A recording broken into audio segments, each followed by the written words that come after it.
आता माझ्यावर आरोप केले बाबा, मला ते पोलीसवाले उचलून गेले आणि जेव्हा मग एमसीआर होणार होता तेव्हा ती मॅडम मला म्हणे, हा तुझी सगळी चौकशी केली, तू काय करतो, कुठं जातो, काय खातो, कसा फिरतो, सगळं चौकशी केली म्हणे तुझी. मला माहितीये म्हणे तुझ्यावर 25 लाख रुपये कर्ज आहे. अरे 25 लाख रुपये कर्ज असणं हा काय गुन्हा आहे? माझ्या घरात 25 लाख रुपये सापडले ते तरी गुन्हा आहे? अरे माझ्यावर 25 लाख रुपये कर्ज आहे, ती बाई अभिमानानं मला सांगू राहिली, याच्यात अजून काय चौकशी करायची? माझ्या घरावर चक्रा मारत्या बाबा, माझ्या गाडीचे कागद काढत्या, माझ्या फोनाचे कागद काढत्या, माझ्या नावावर काहीच नाही बाबा.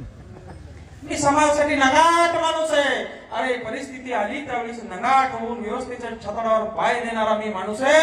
म्हणून आज एवढ्या मोठ्या या राक्षसाच्या दुनियेमध्ये, भ्रष्टाचारी दुनियेमध्ये मी टिकून आहे. मजा आली नाही आज कोणाची म्हणायची मंगेश सावळेने भ्रष्टाचार केलाय, मजा आली नाही आज कोणाची म्हणायची मंगेश सावळेने आमच्या 500 रुपयाला नोटेला हात लावलाय. अरे स्वाभिमानाने काम करतो, गावासाठी समाजासाठी काम करतो, म्हणून लोक मला डोक्यावर घेतात, माझा मान सन्मान करतात. एखादी वाळूची ट्रीप, एखादी दारूची क्वार्टर, एखादी मुरमाची ट्रीप आयुष्यात मी विकली नाही, आयुष्यात 500 रुपयाच्या नोटाला कोणाला हात लावला नाही. आणि जर का तुम्ही माणूस निवडला तर तुम्हाला देखील कुठल्या अधिकाऱ्याच्या, कुठल्या कार्यालयाच्या, पंचायत समितीच्या, तहसीलच्या चक्रा मारायला लागणार नाही.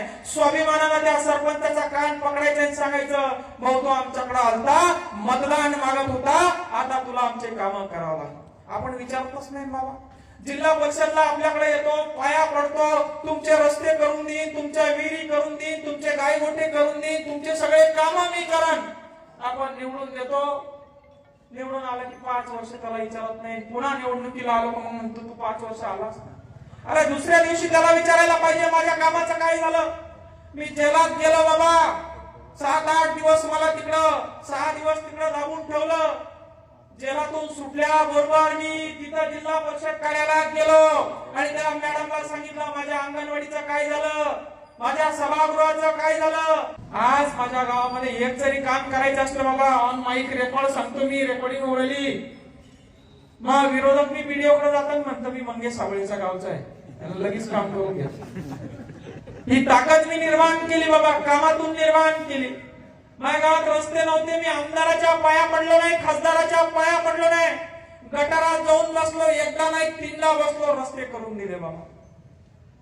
माझ्या गावामध्ये विहिरीला पैसे मागत होते 30-30, 40-40 हजार रुपये, टेबला खालून न देते अख्ख्या महाराष्ट्रासमोर 2 लाख रुपये उडून दिले बाबा. 1 रुपया घेतला आणि 9च्या 9 लोकांचा स्टाफ सस्पेंड झाला. घरकुलाच्या पैशाला म्हणे फोटो काढले नाही, बिस्मिट निघला नाही, स्लॅब निघला नाही, 20,000 द्या, 10,000 द्या.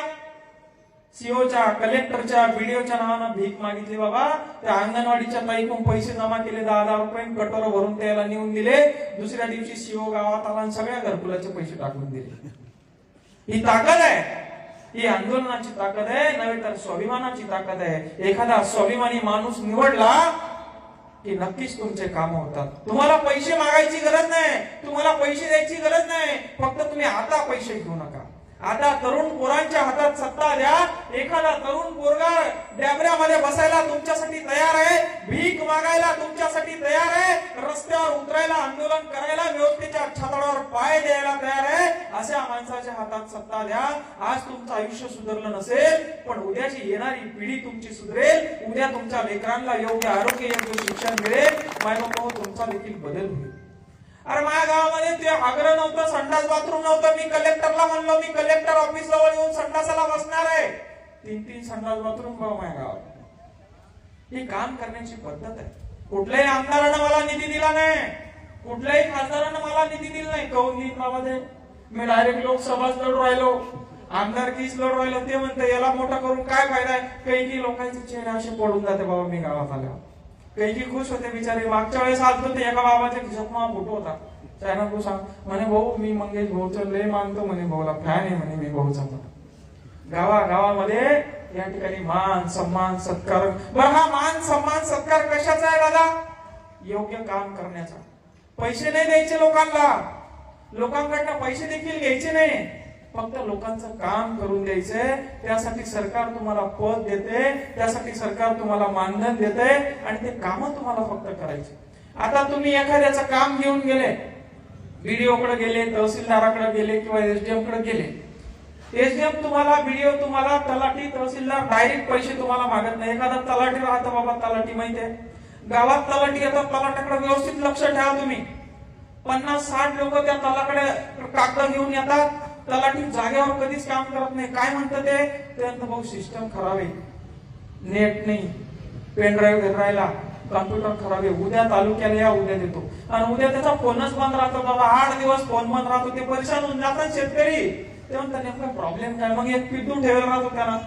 मग ते काय म्हणतात त्याला 2-4 चिरीमिरी काही देऊन टाक, तो 7-12 काढून देईन. ते म्हणतं बाबा 1000 नाही 2000 घे, पण मग 7-12. ही भ्रष्टाचाराची सिस्टम आहे बाबा. आणि इथून चालू झालेली आहे. आपण त्याला पाठबळ देतो, आपण त्याला प्रोत्साहन देतो. भ्रष्टाचाराच्या छताडावर जर का तुम्ही पाय दिले नाही तर हा भ्रष्टाचाराचा किडा या सिस्टीमला खाल्ल्याशिवाय राहणार नाही. आणि आज असं आपलं आयुष्य उद्ध्वस्त झालंय, आज आपलं आयुष्य अस्वस्थ झालंय, तसं उद्या आपल्या लेकरांचं झाल्याशिवाय राहणार नाही. परवा तुम्ही बघितलं, माझ्या हातात हातकड्या होत्या. हातकड्या टाकून मला फिरवत होते, गाडीत टाकून. मला माहित होतं मी का कुठं आतंकवादी आहे का काही चुकीचे कामं करून मी गेलतो. काल माझ्या हातामध्ये हातकड्या होत्या, आज माझ्या काय शाल आहे बाबा, मला सत्कार होरायला काय पाहिजे. मला समाजासाठी काम करत असताना निधड्या छातीनं सिस्टमला भेटण्याचं काम या ठिकाणी आम्ही केलं. तुम्हाला सांगतो, एक चौकशी माझ्या गावची चालू होती. चौकशी चालू असताना वारंवार बीडीओकडे सीओकडे चक्रा मारत होतो, ते काम करत नव्हतं. मग सीओकडे जेव्हा गेलो, एकदा दगड घेऊन गेलो बाबा असा टोकाचा. एक तर त्याचं दगड डोकं पडत म्हणलं, नाही तर मौज पडून दगड खिशात घेऊन गेलो. मध्ये गेलो, सीओना पत्र काढलं, म्हणे चुकीचा जर आढळला तर याच्यावर कारवाई करू म्हणे. मी ते पत्र जागेवरच पाळलं, म्हणलं ते चुकीचं आहे, कारवाई कधी करते तुम्ही? एक त्याच्यावर फेकलं, एक इकडे फेकलं, बाहेर आलं, डोकंच फोडतो म्हणलं. मग कार्यकर्ते 2-4 जणांनी मला धरलं, येणं झाला भाऊ कुठं रक्त सांडतो लोकांसाठी. गाडीत बसलो, घरी आलो, तो दगड तसाच घरी घेऊन आलो बाबा. लाकडाची पेटी होती, त्या पेटीत तो दगड तुला. म्हातारी म्हणे काय? म्हणलं ते कामाचा दगड आहे, देव बाप्पा देईल तसाच ठेव. 6 महिन्यानंतर बँकेचा, महाराष्ट्र ग्रामीण बँकेचा वडोद बाजारचा प्रॉब्लेम होता बाबा. फायली मंजूर करत नव्हतं तोच दगड तिथं घेऊन गेलो, टपडा घेऊन गेलो, त्या दगडात डोकं फोडलं बाबा. एका दिवसात 24 तासाच्या आत सगळ्या फायली मंजूर झाल्या. समाजासाठी रक्त सांडण्याची जर का तयारी असेल तर हे अधिकारी लोक तुमचं काम केल्याशिवाय राहत नाही. एवढंच या ठिकाणी मला सांगायचं. 15 ऑगस्टची ग्रामसभा होते, त्या ग्रामसभेमध्ये कृती आराखडा बनत असतो. कृती आराखडा म्हणजे बंदीचा 60% निधी, अबंदीचा 40% निधी, लोकसंख्येनुसार निधी येत असतो बाबा. आता दरवर्षी मला 20 ते 22 लाख रुपये निधी येतो. माझ्या गावाचं मतदान आहे 1600-1700. आता तुमच्या गावाचं मतदान माझ्यापेक्षा जास्त आहे. 25-30 लाख रुपये निधी वर्षाला तुमच्या गावाला येत असतो. याच्यामध्ये हा फक्त 15 वित्त आयोगाचा निधी असतो. याच्या व्यतिरिक्त आमदाराचा निधी, खासदाराचा निधी, पंचायत समितीचा निधी, दलित वस्तीचा वेगळा निधी असतो. आणि या सगळ्या निधीमधून काय काम करायचं हे ग्रामसभेमध्ये ठरत असतं. ग्रामसभेमध्ये सरपंचाने, ग्रामसेवकाने, सदस्याने लोकांसमोर विचारायचं असतं की आपला या गल्लीमध्ये रस्ता नाही, या गल्लीमध्ये गट्टू बसवायचे, त्या गल्लीमध्ये लाईट बसवायचे का? जनतेने जर हो म्हणलं तर तो ग्रामसभेचा आराखडा बनत असतो. त्याला कळून जातं, लोकांना काही कळत नाही, आपल्याला कोणी विचारत नाही, ग्रामसभा होत नाही, ग्रामसभेला कोणी आलं उत्तर द्यायचं काम नाही. या सगळ्या गोष्टीकडे आपण बघितलं पाहिजे. खऱ्या अर्थानं गावच्या विकासाला, खऱ्या अर्थानं तालुक्याच्या, राज्याच्या, देशाच्या विकासाला गावापासून सुरुवात होते. आणि जर गाव आपण व्यवस्थित सांभाळलं नाही, गावाच्या निधीकडे आपण लक्ष दिलं नाही, आपण पंतप्रधानांना बोलतो, पंतप्रधानांना आपण शिव्या देतो, मुख्यमंत्र्यांना आपण बोलतो, सरपंचाला बोलून दाखवा बरोबर.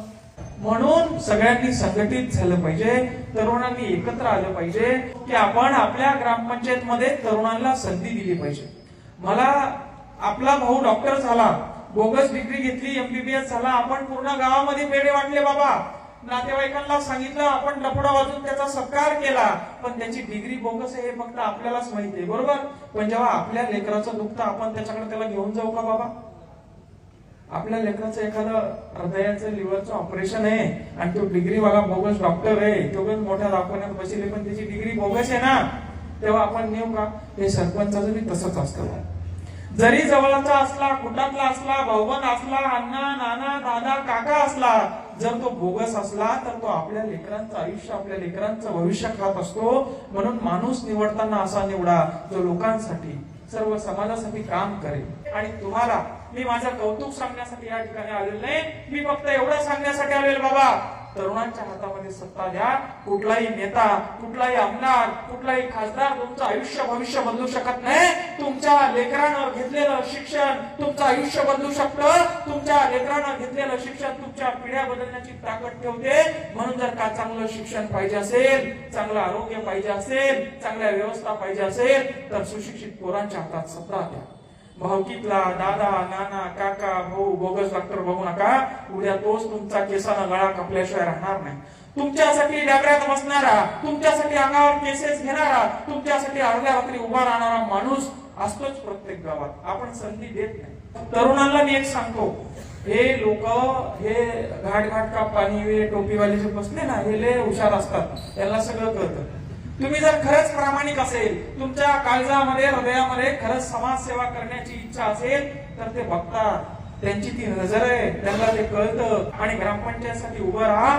तरुणांनो, तुम्ही देखील राजकारणात आल्याशिवाय पर्याय नाही. राजकारणात घाण लोक आहेत. राजकारण खराब झालं असं आपण म्हणतो. राजकारण खराब याच्यामुळे झालं की चांगले लोक राजकारणात येतच नाही. सगळ्या समाजाला सोबत घ्या. 18 पगड जातींना, मुस्लिम बांधवांना, दीन दलित गोरगरिबाला सोबत घ्या. पॅनल तयार करा, बिनधास्त छातीटोकपणे लढा. पण निवडून आल्यावर पैसे घेऊ नका. बिनधास्त कामं करा. कपडे काढून बसायचं काम पडलं तर चालेल. आणि आज तुम्ही मला या ठिकाणी सत्काराला बोलवलंय. 4-2 महिन्यानंतर निवडणूक आहे. तुमच्यातले तरुण बॉडी उभं राहील, तुमच्यातला तरुण सरपंच होईल आणि त्या तरुण सरपंचाच्या सत्काराला तुम्ही मला बोलवाल, एवढीच एक अपेक्षा करतो आणि थांबतो.